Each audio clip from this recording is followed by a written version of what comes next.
우리 모두에게는 각자 주어진 위치가 있고 역할이 있습니다. 이것을 잘 할 때 직장이건 공동체건 건강한 모습으로 성장하는 것입니다. 근데 만일 자신의 위치를 벗어나서 월권을 행사하거나 자기 책무를 다하지 않게 되면 건강했던 관계성이 무너지는 것입니다. 18세기 영국의 작가 중에 조나단 스위프트라고 하는 유명한 작가가 있습니다. 저희들에게는 갈리버 여행기라고 하는 책으로 알려진 작가죠. 이 사람에게 하인이 하나 있었는데 이 스위프트의 속을 많이 썩였습니다. 사사건건이 주인의 말에 대꾸하고 시키는 일은 제대로 하지 않았습니다.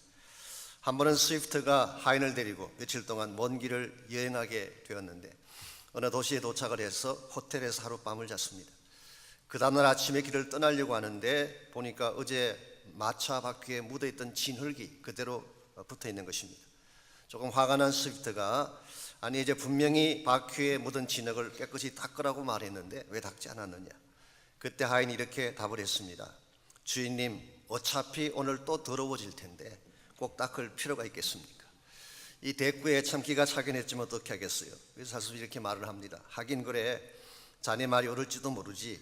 그러면서 길을 떠나세. 그러고 이제 마차를 타려고 하니까 그 하인이 말합니다. 주인님, 근데 아직 아침 식사도 안 했는데요. 그때 스위프트가 재빨리 대답을 했습니다. 아침을 꼭 먹을 필요가 있을까? 먹어봐야 어차피 또 배가 고파질 텐데 그냥 가지 뭐. 잘난 척했던 하인이 여지없이 당한 것입니다. 자신의 위치를 벗어나서 잘난 척하면 이렇게 되는 것입니다. 여러분, 하인은 하인의 위치가 있고 주인은 주인의 위치가 있습니다. 학교에서 선생님이 서야 될 위치가 있고 배우는 학생이 서야 될 위치가 있습니다. 사회생활 속에서 정치가의 위치가 있고 예술가의 위치가 따로 있습니다. 그런데 만일 이것을 무시하고 자기 마음대로 위치를 정하게 되면 질서도 무너지게 되고 주변 사람들에게 폐해도 끼치게 되는 것입니다. 특별히 여러분과 저는 예수님을 구원자로 영접한 예수 그리스도의 제자들입니다. 주님 안에서 바른 삶을 추구하기를 정말 원한다면 하나님 안에서 나의 위치를 바로 정하고 하나님이 기뻐하시는 모습으로 살아가야지 하나님께도 영광이 되고 우리 삶의 열매도 아름다워지는 것입니다. 오늘 같이 봉독한 본문에 보시면은 자신의 위치를 망각한 채 스스로 교만한 자리까지 올라가려고 했던 이방인들을 향한 경고의 말씀이 오늘 본문에 기록된 내용입니다. 13절을 잠깐 보시면 내가 이방인인 너희에게 말하노라. 그리고 이제 말씀이 쭉 진행된 것을 보면 오늘 본문의 전체적인 내용은 이방인 크리스찬, 특별히 로마 교회에 있는 이방인 성도들을 향해 주신 말씀인 것을 알 수가 있습니다. 18절을 보면은 그들을 향해서 바울은 자랑하지 말라 그렇게 권면했습니다. 20절에도 보게 되면 높은 마음을 품지 말고 도리어 두려워하라 그렇게 말씀했어요. 이방인 크리스찬들을 향해서 자랑하지 말아라, 마음을 높이지 말고 오히려 두려워해라. 왜 이와 같은 말씀을 반복적으로 기록하고 있는 것일까요? 이것은 로마 교회에 벌어진 어떤 상황과 관련이 있는 것 같습니다. 제가 로마서를 처음 강의할 때 말씀을 드렸습니다마는 전통적으로 로마서라는 이 책은 로마 교회의 정황과 상관없이 사도 바울이 3차에 걸친 선교행을 마치고 예루살렘으로 올라가기 직전에 지금까지 그가 전개했던 복음을 총정리해서 신학적인 전체를 다 총종합하는 일종의 신학적 소논문같이 기록된 책이다. 그래서 Theological Treatise, 이것이 일반적으로 로마서를 보는 관점이고 대부분이 그렇게 해석을 해왔죠. 저는 이것이 틀렸다고 생각하지는 않습니다. 그렇지만 한 가지 조금 아쉬운 것은 사도 바울이 로마서를 한 번도 방문해 본 적이 없다고 해서, 아신 대로 로마 교회는 바울이 세운 교회가 아닙니다. 그리고 한 번도 방문한 적이 없습니다. 그렇다고 해서 과연 사도 바울이 로마 교회 정황에 대해서 전혀 몰랐을까? 그건 아니라고 생각합니다. 저희들도 한국에 있는 교회들에 대해서 직접 가보지 않았고 그 교회 소속은 안 됐지만 한국 교회들에 대해서 전혀 모르고 계시나요? 요즘 한국의 큰 교회들마다 여러 가지 많은 이슈들이 벌어지고 있는데 미국에 사는 분들이 더 잘 아세요. 그것만 집중적으로 연구하시는지 비하인드 스토리까지 다 알고 계세요. 방문하지 않았다고 모르는 것이 아닙니다. 직접 만나지 않았다고 모르는 것이 아닙니다. 매일 사도 바울이 선교를 다니는 가운데에 이런저런 경로를 통해서 또 로마를 다녀간 사람들, 로마에서 완 사람들, 이런 사람들과 컨택하는 가운데에 로마 교회에 일어나고 있는 정황들을 어느 정도는 알았다고 보아야 옳습니다. 로마 교회는 말씀드린 바처럼 누가 창립했는지는 정확하지 않습니다. 성경이 말하고 있지 않기 때문에. 다만 짐작컨대 유대인 디아스포라가 개척한 교회가 아닌가. 그러므로 초창기 로마 교회의 머저리티는 유대인이었을 가능성이 많습니다. 그래서 유대인이 대다수를 차지하고 이방인들이 소수인 그런 교회가 로마 교회였는데 AD 49년도에 한 사건이 벌어집니다. 이것은 성경에도 기록되어 있지만 일반 역사에 나오는 사건입니다. 로마 황제인 클라우디우스가 로마에 살고 있던 모든 유대인들을 추방하는 추방 명령을 내렸습니다. 그 바람에 대다수의 유대인들이 로마를 떠나서 각 지역으로 흩어져 가야만 했습니다. 그 중에 하나가 우리가 잘 알고 있는 아굴라와 브리스길라 부부죠. 이 사람들도 원래 로마 교회 성도였는데 그때 추방을 당하고 고린도 지역으로 왔다가 마침 고린도에 온 사도 바울과 함께 세운 교회가 고린도 교회가 되지 않았습니까? 자, 이와 같은 일이 벌어지고 나니까 자연스럽게 로마 교회는 유대인이 주도하는 교회가 아니라 이방인이 주도하는 교회로 바뀐 것입니다. 대다수의 유대인들은 다 떠나버렸고 이제는 머저리티가 젠타일 크리스찬들, 이 이방인 크리스찬들로 구성된 이런 교회가 된 것입니다. 이와 같은 상황 가운데서 시간이 흘러가면서 교회 안에 차츰차츰 이방인들이 주인 행세하는 일들이 벌어지기 시작합니다. 마치 유대인들은 하나님이 버린 백성인 것처럼 취급하고 자기들만 구원받은 특별한 존재라고 생각을 하면서 과거 자신들의 처지는 잊어버린 채 교만해지기 시작할 때 여기에 대해 사도 바울은 우리 지난번 함께 공부했던 9장에서 11장까지에 걸쳐서 하나님의 구속 역사를 소개하면서 이스라엘의 위치를 정확하게 말씀해 주었어요. 그리고 지난주에 말씀드린 것처럼 하나님이 이스라엘을 버린 것은 맞지만 그들의 불순종 때문에 이스라엘을 버린 것은 맞지만 그러나 it's not final. 이게 마지막은 아니다. 언젠가 때가 되면 다시 회복하신다. 그리고 회복하실 때는 하나님이 계획하신 더 충만한 목적을 이루면서 회복하신다. 이 말씀을 지난주에 소개해드렸어요. 그리고 나서 오늘 본문으로 와서 바울이 그 이방 크리스찬들에게 내린 경고가 너희 이방인들 너무 교만하면 안 돼. 오버하지 마. 너희들이 지금 주를 기웠다고 해서 잘난 척하고 자랑하면 위험해. 이와 같은 경고의 메시지를 전한 것입니다.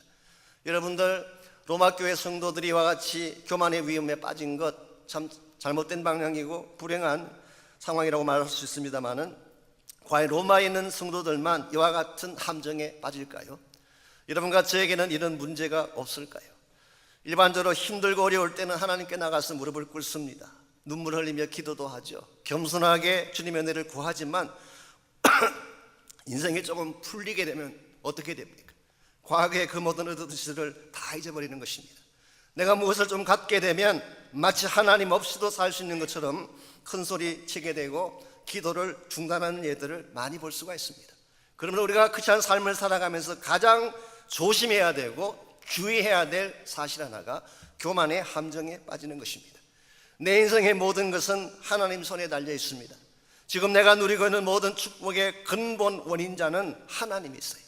우리가 만약 이 사실을 잊어버리고 하나님 없이도 살 수 있다는 교만의 함정에 빠지게 되면 믿음의 궤도를 벗어나게 되고 우리는 어디까지 떨어질지 알 수가 없는 것입니다. 이런 면에서 우리가 크리스찬 라이프를 살아가는 과정에서 우리도 모르는 가운데 침투해 들어오는 교만의 함정, 우리는 그렇게 생각하지 않았지만 나도 모르는 사이에 내 마음속에 쌓여져가는 높아짐의 마음, 이걸 여러분이 조심하고 잘 다스리지 않게 되면 엄청난 실패로 떨어질 수가 있는 것입니다. 어떻게 하면 우리를 끊임없이 공격하는 이 교만의 위험, 교만의 함정으로부터 우리를 지키고 이 교만의 유혹을 극복하고 넘어갈 수가 있을까요? 오늘 같이 방송한 이 본문에 보시게 되면 내 마음에 높아진 교만의 높이를 막아서는데 꼭 필요한 세 가지 요소를 오늘 본문이 소개하고 있습니다. 제일 첫 번째로 우리가 교만의 함정에 빠지지 않으려면 나의 본래적 위치를 인식하는 것입니다. 나의 존재가 어디에서 왔는지 내가 누구인지를 인식하는 것을 말합니다. 16절을 보십시오. 16절 보게 되면 사도 바울이 두 상의 비유의 말씀을 소개하고 있습니다. 제사는 처음 익은 곡식가루가 거룩한 적, 떡덩이도 그러하고 뿌리가 거룩한 적, 가지도 그러하니라. 이게 첫 번째 비유는 첫 곡식가루와 떡덩이의 비유. 이 비유는 사실 일종의 메타포입니다. 비유를 통해서 진리를 소개하기를 원하는 그와 같은 문학적 기술이죠. 자, 첫 곡식가루라고 하는 것은 민수기 15장에 보게 되면 이스라엘 백성이 추수를 하게 되면 첫 번째 거두던 곡식을 빻아서 제사장에게 가져가도록 되어 있습니다. 이것을 거제라고 표현하기도 하고 흔들어서 드리기 때문에 요제라고 부르기도 합니다. 이와 같이 가져간 이 떡은 이 가루로 떡을 만들게 되죠. 그래서 처음 가져왔던 첫 곡식의 가루가 거룩했다면 그것으로 만든 떡도 거룩하지 않겠느냐, 그런 뜻이에요. 그렇다면 여기서 바울이 말하는 첫 곡식 가루가 무엇을 비유한 것일까요? 이것은 구약에 나오는 언약의 조상 아브라함을 비롯한 소위 말하는 patriarchs, 언약의 조상들을 뜻하는 것입니다. 그러면 떡덩이는 무엇을 상징하는 것일까요?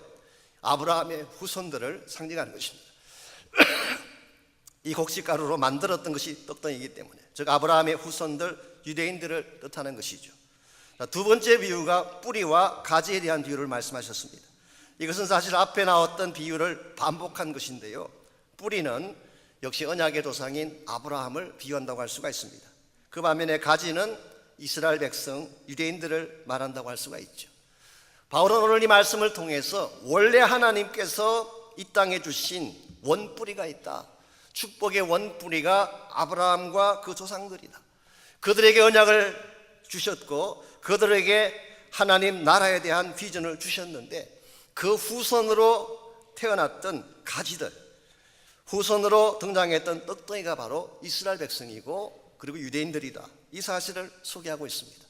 그랬는데 그 유대인들 가운데에 혹은 그 이스라엘 백성들 가운데 무슨 일이 벌어진 것입니까? 17절 말씀 보시면은 그 사건을 역시 비유로 소개를 합니다. 또한 가지 열마가 꺾이었는데 돌감람 나무인 내가 그들 중에 접붙임이 되어 참감람나무 뿌리의 진액을 함께 받는 자가 되었다. 가지 중에 얼마가 꺾여졌대요. 즉 이스라엘 백성들 가운데에 상당 숫자가 꺾어진 가지가 됐어요. 이게 뭘 의미하는 것일까요? 그들의 불순종함으로 말미암아 하나님께 심판받는 걸 말하는 것입니다. 하나님께서는 불순종하고 거절하는 유대인들을 가지를 치듯이 쳐버리셨어요. 이와 같이 가지를 치고 난 후에 그 자리에 무엇을 대신 접붙였습니까?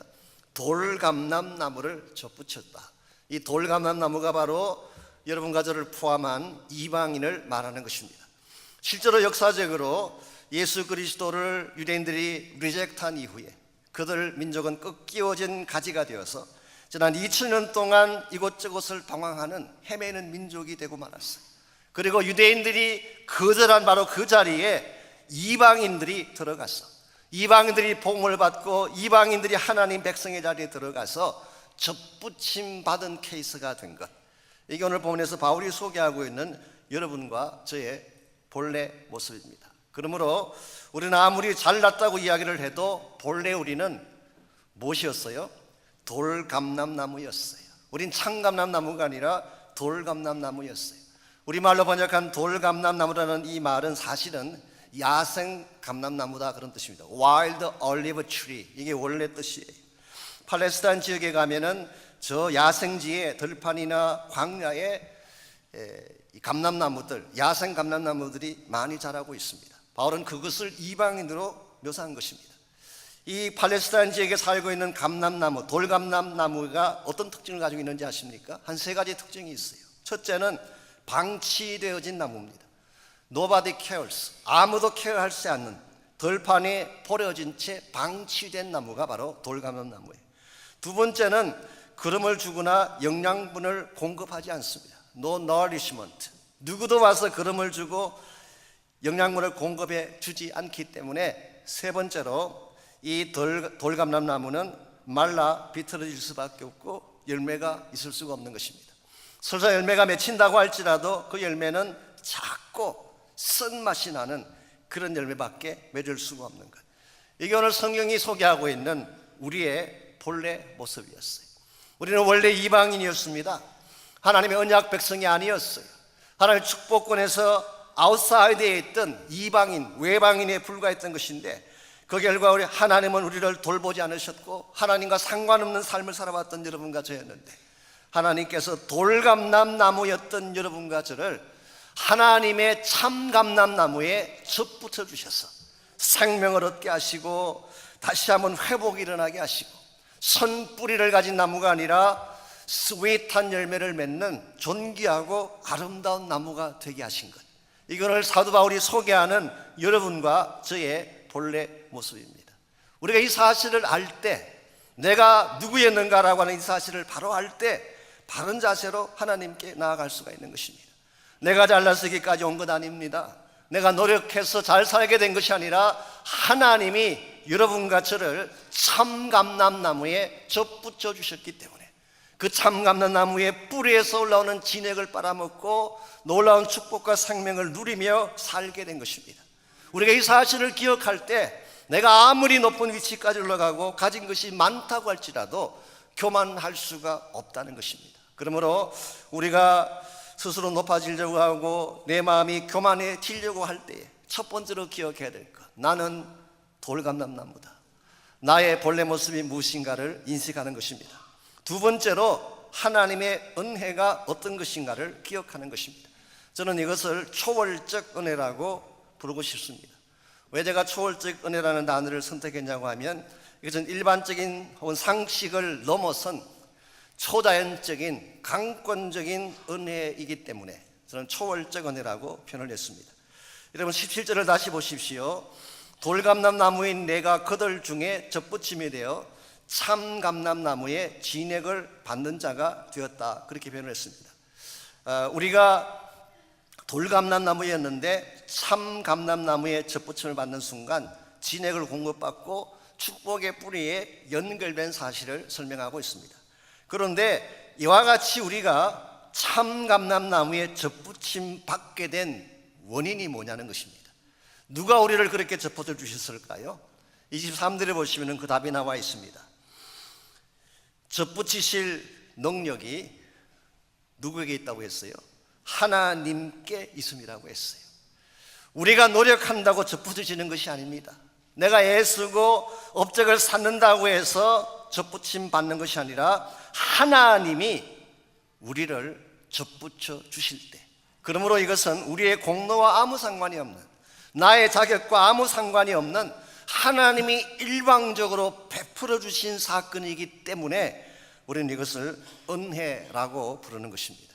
여기서 한 가지 큰 이슈는 아니지만 조그마한 이슈 하나가 오늘 본문에 등장합니다. 그것은 접붙임의 원리에 대한 소개입니다. 혹시 여러분 가운데 농사를 지어 보셨거나 시골에서 접붙이는 일을 해보신 분들은 금방 아실 거예요. 자, 접붙임을 할 때에 좋은 나무 둥치에다가 나쁜 가지를 접붙이는 것 보셨나요? 그렇게 접붙이는 일은 없습니다. 내가 맺고 싶은 열매의 가지, 내가 꼭 맺고 싶은 좋은 열매를 맺는 가지를 다른 나무 위에다가 접붙이는 것이지, 좋은 나무에다가 나쁜 가지를 접붙이는 일은 없어요. 그러므로 농사를 아는 일반적인 사람이라면 오늘 본문에서 바울이 말하는 이것은 정반대의 논리인 것입니다. 그렇다면 왜 바울이 이 참감람나무인, 좋은 나무인 이 진짜 감람나무에다가 열매 맺지를 못하는 돌감람나무를 접붙였다고 이렇게 말을 하고 있을까?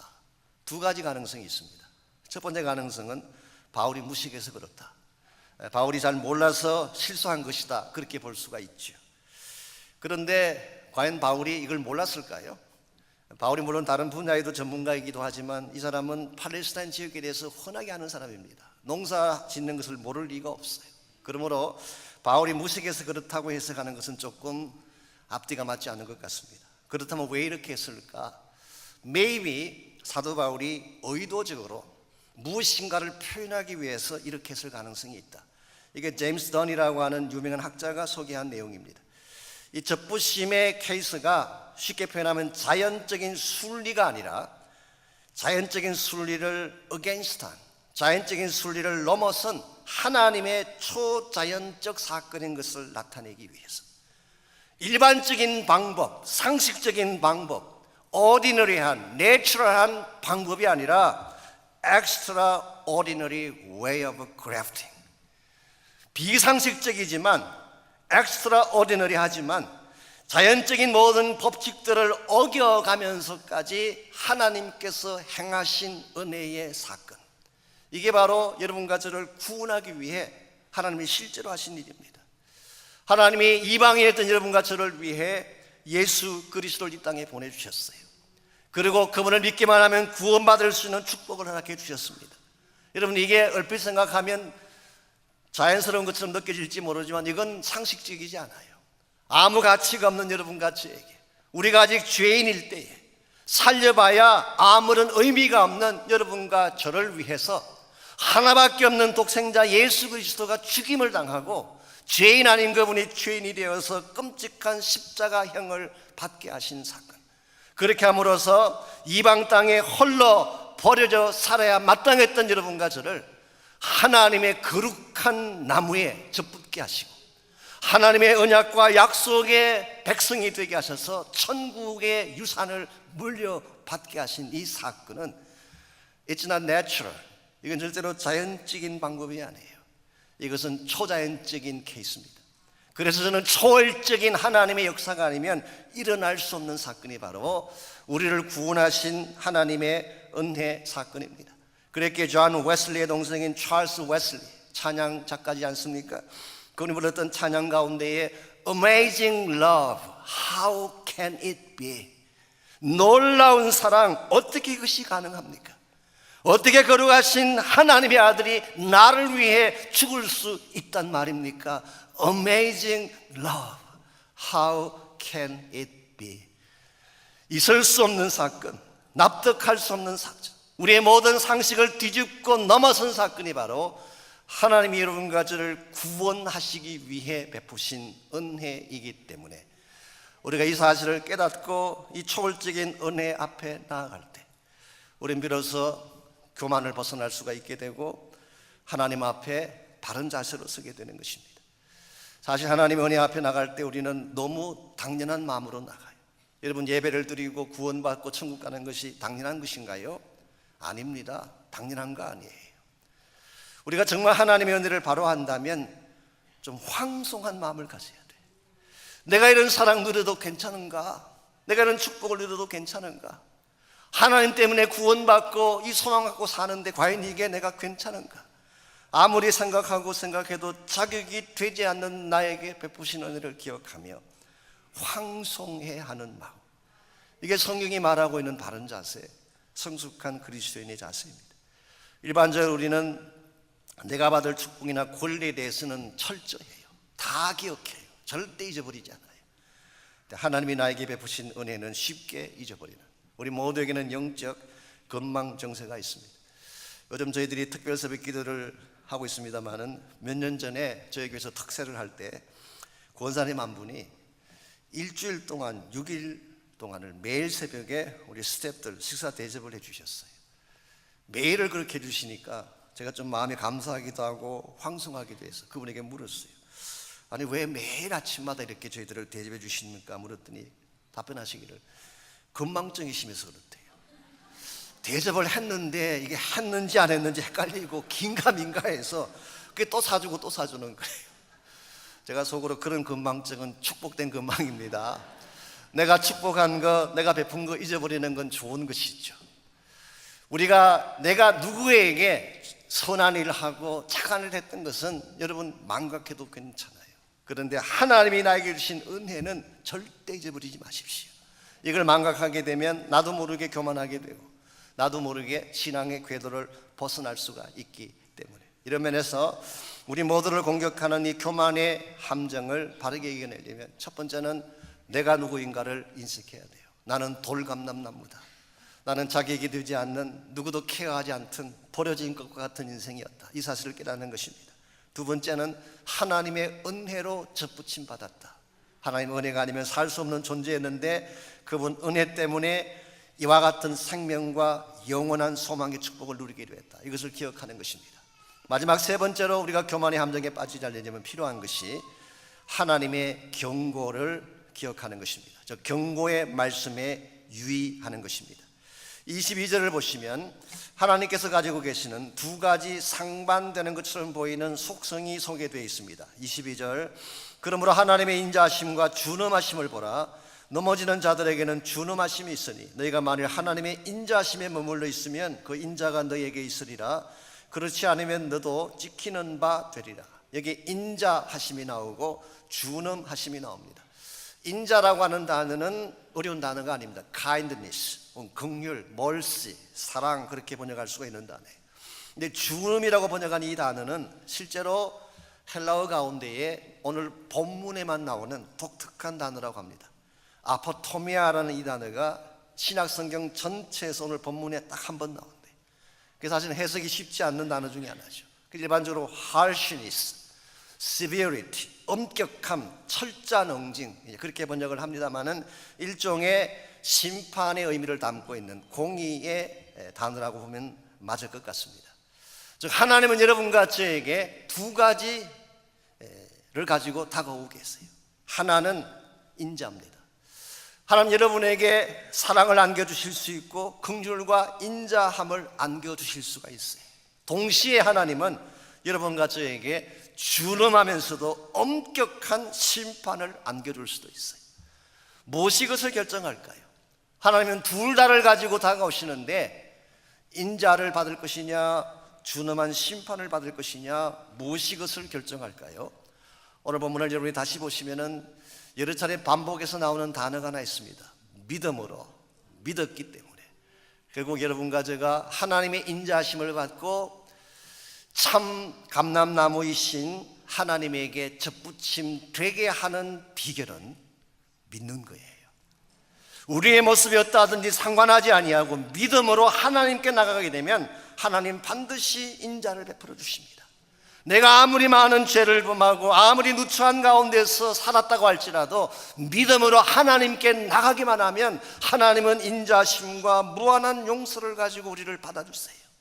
그런데 만일 반대 케이스로 하나님의 은혜를 거부하고 자기 마음대로 살게 되면 하나님은 준엄하게 우리를 다스릴 수밖에 없습니다.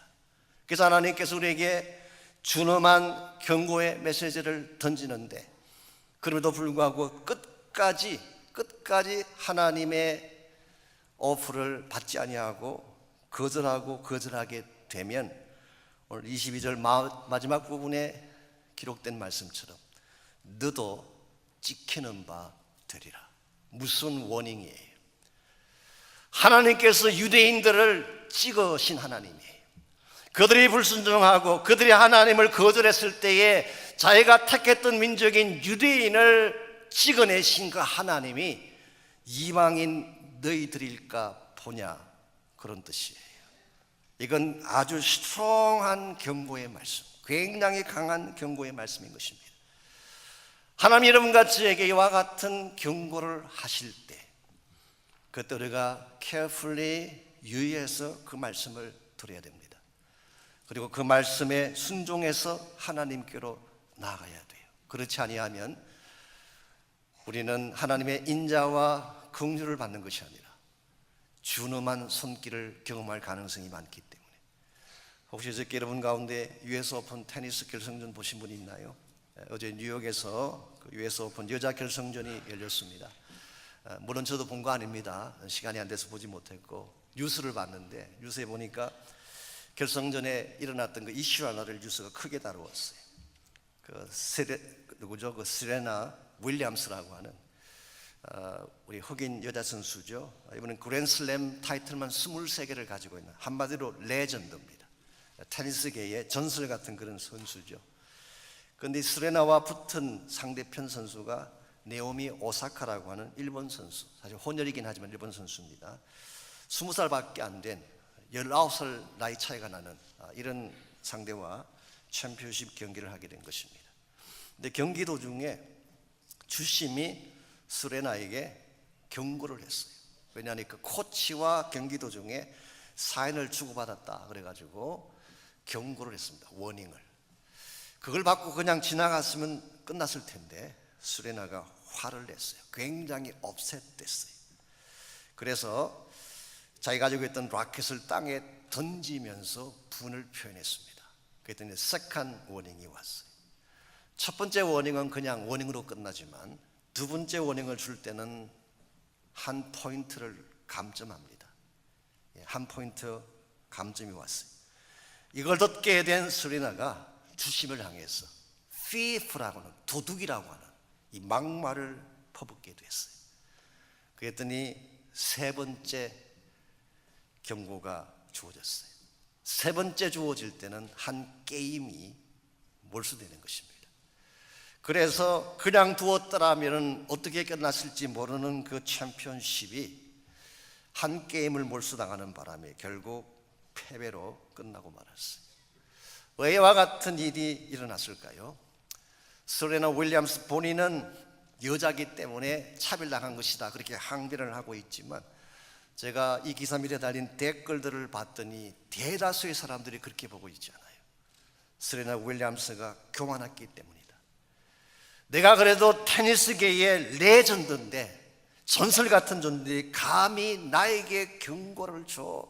이와 같은 자세가 결국 화를 가져온 것이라는 메시지가 대부분을 차지했습니다. 사랑하는 자매 여러분, 우리가 인생을 살다 보면 우리를 판단하는 사람에게 어게인스트 할 수 있죠. 그리고 테니스 게임 지는 것은 한 번 정도 쳐도 괜찮습니다. 다음에 또 하면 되니까. 그러나 여러분들, 우리 인생 게임을 주관하시는 우리의 궁극적인 엄파이어이신, 우리 인생의 참된 주심이신 하나님에 대해서는 절대로 어게인스트 하지 마십시오. 이것은 굉장히 위험한 것입니다. 하나님의 말씀에 대해서, 하나님의 음성에 대해서 continuously against하고 against하게 되면 어쩌면 우리 인생 게임 전체를 몰수당할 수도 있기 때문에, 그러므로 하나님 우리에게 말씀하실 때 우리는 carefully 들어야 돼요. 나에게 분부하실 때에 할 수만 있다면 믿음으로 주님께 나가서 순종하는 것을 배워야 합니다. 하나님을 거절하면 우리에게 준엄한 하나님의 손길이 다가오지만, 반대로 하나님을 순복하고 믿음으로 하나님의 은혜 앞에 나가기만 하면 하나님은 무한대의 축복을 예비하시고 여러분과 저를 맞아 주십니다.